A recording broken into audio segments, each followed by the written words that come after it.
പതിനാലാം രാവുദിച്ചത് മാനത്തോ കല്ലായി കടവത്തോ പനിനീരിൻ പൂവിരിഞ്ഞത് മുറ്റത്തോ കണ്ണാടി കവിളത്തോ തത്തമ്മ ചുണ്ടു ചുവന്നത് തളിവെറ്റില തിന്നിട്ടോ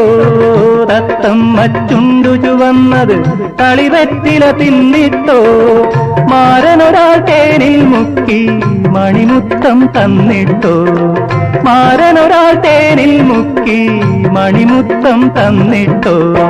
താനതെന്തെന്തിന്നോ താനിന്നെ താനതെന്താനിന്നോ